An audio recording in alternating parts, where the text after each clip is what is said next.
Hello, Mary Beth Temple here, and in this video we're going to make this really cool, customizable sewing organizer. You use an embroidery hoop to hold the whole thing together.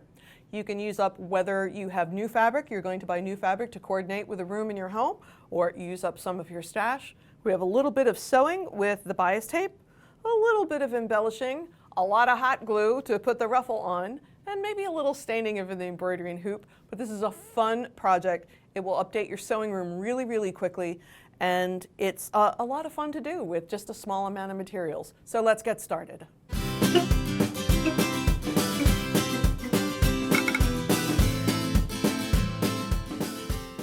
For this project, we want to do a little prep ahead of time. The more prepared we are to move into the assembly process, the easier the whole thing goes together. So while this is essentially a sewing project, there's some other stuff going on too. The first thing I wanted to talk about was the actual embroidery hoop. Now, this is a 12-inch hoop. You can use any size that you want. 12 is about the biggest that's readily available. I've seen 14 and 16 some places, but you can get a 12-inch hoop pretty much anywhere. And of course, you could do a little tiny one for just a little specific thing if you wanted. Now, you can use the hoop exactly the way it comes. I prefer to paint them or put stain or something like that. So the one thing I really wanted to make a point about was these are covered in wax when they come from the store. So what I just got was a medium grit squishy sanding block from the home store. And before I put any kind of covering on it, you just go over it with the sanding block, and the wax will beat up and peel off. So if you're going to paint or stain it, go all the way around. Takes about 5 minutes. It's not a big deal, but you want to get all the dust and all of the wax off of the embroidery hoop before you try and color it. I colored this one with a stained polyurethane. So it's a polyurethane. It's a one-coat product from Rust-Oleum. It does have the color in it as well as the polyurethane. You want to make sure when you're coloring these that you don't get too much goo on the mechanism, because we need this to screw and unscrew later when we're assembling, so make sure that you don't gum it up. You'll also notice that I didn't bother with the inside because you're never going to see it. I did put a little on the edging just to keep it neat and even in case it shows through the fabric, but again, you're not going to see this either. I was just a little OCD about the whole thing. And once again, you don't have to do the inside of the outer ring because nobody's ever going to see it.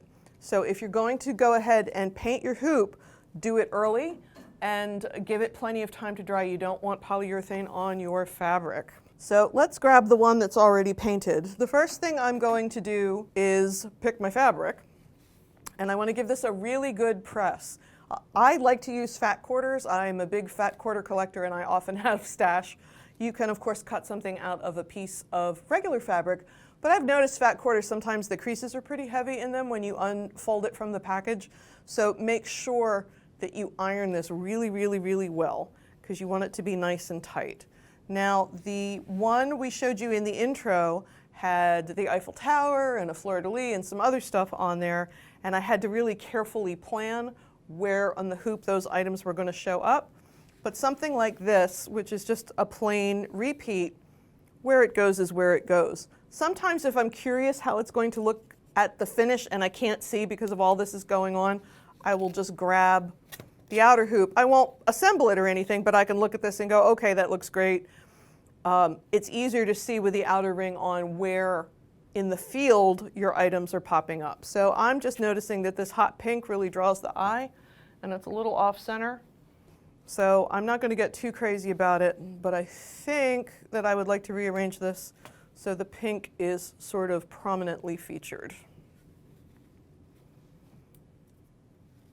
But again, it's much easier to look at the hoop than it is to look at a whole fat quarter and see what you're looking at. So that looks pretty good to me. I'm going to work with that. The next thing I'm going to do is tack the main piece in place. I like to use glue dots. These are permanent glue dots, not the removable one. It's not the only thing that will hold the hoop together, but it helps keep the fabric where I want it to be, particularly at the very beginning when I'm deciding where parts go. So I'm just going to put the glue dot on there, remove the plastic sheet,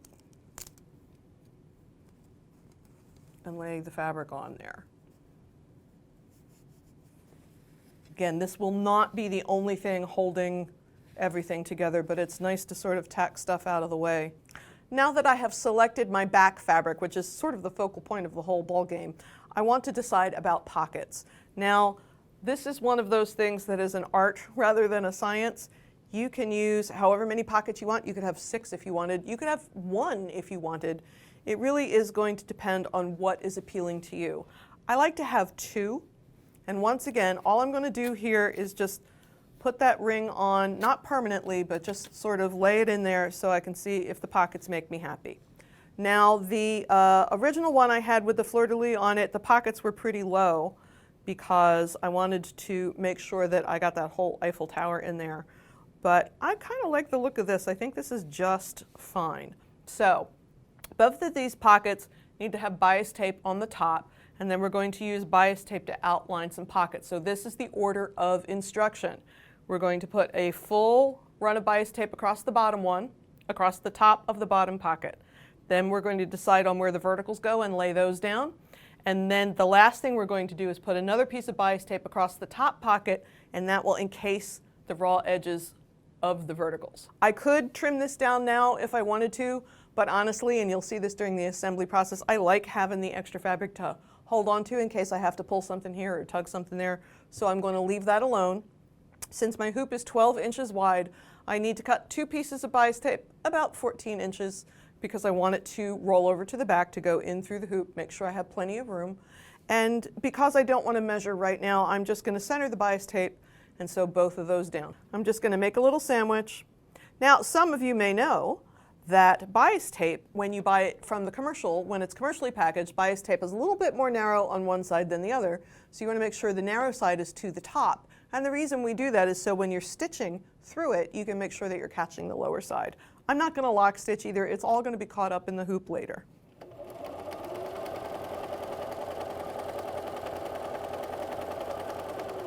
So I'm going to check this out one more time. Put my upper hoop on so I can see what's going on. Now, let's talk about the pockets. How you place the pockets, where you place the pockets, a lot of that's going to depend on how you see yourself using the piece. You can divide one pocket up the center. You could put 2 verticals like I did in the piece we saw in the intro that had 2 pieces on it.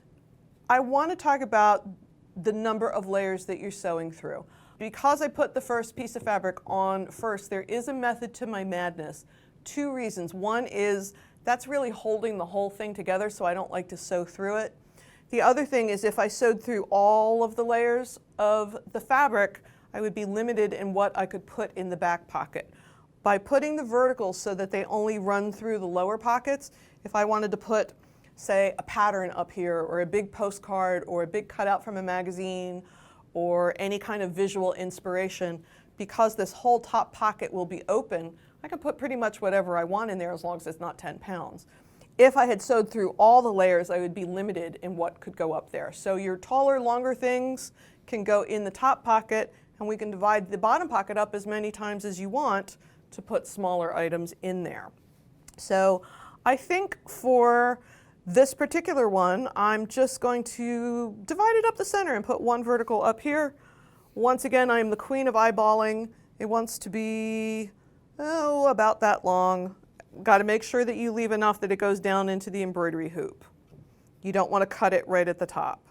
So I'm going to cut this piece right here. And I'm going to just eyeball it up.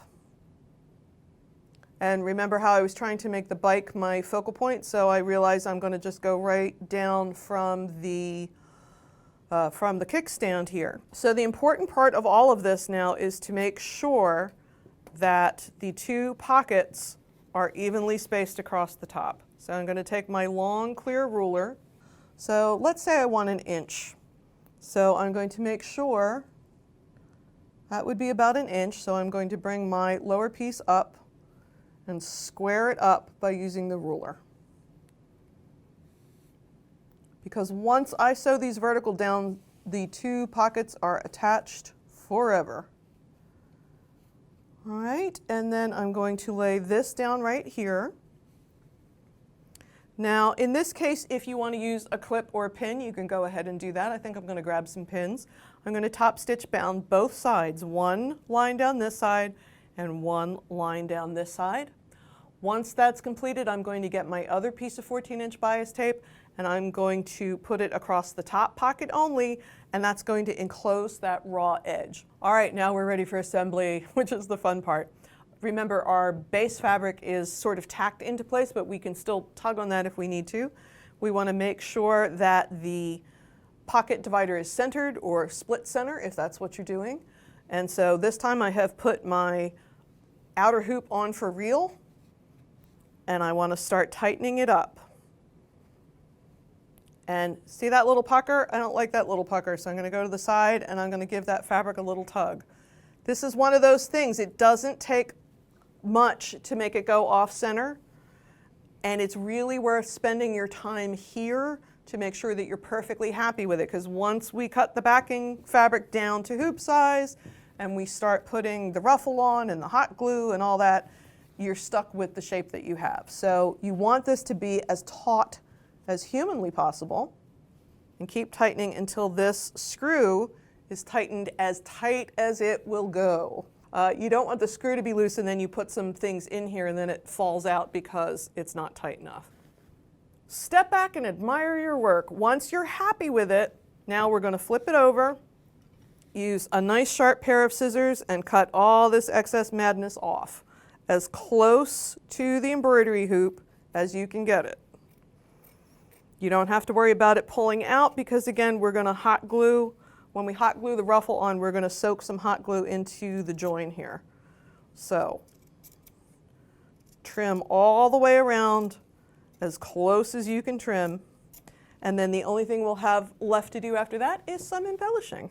All right, I have both of my pockets where I want them to be, and I've trimmed all the excess junk off the back.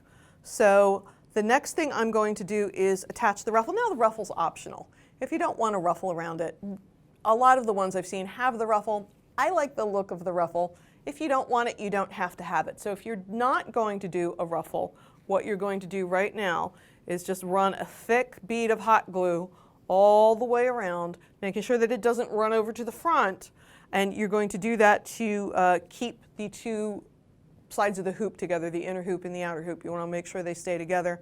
And again, it's a durability issue. You want to get that hot glue really soaked in there so that when you use the organizer, put some stuff in it, it's not going to fall out. If you want to go ahead and do a ruffle, I like to get the pre-ruffled fabric from the fabric store. And then I'm just going to use my hot glue gun. Now, I highly recommend that you only do a couple inches at a time, because ask me how I know.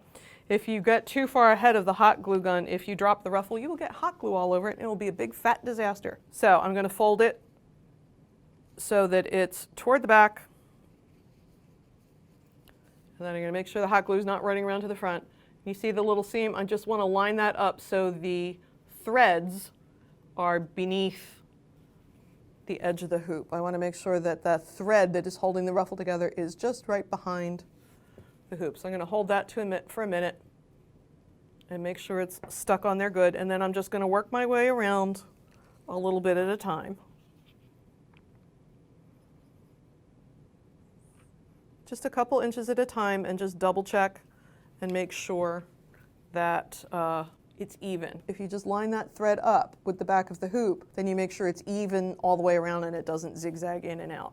Okay, so I'm going to work all my way around, and then, like I said, the beginning and the end, I'm just going to put a little bead of hot glue back here, just a little blob, and fold it back so that I'm not looking at the raw edge. And when I get all the way around, I'm going to do the same thing. Let it overlap and then just fold the raw edge back so I'm not seeing it on the front.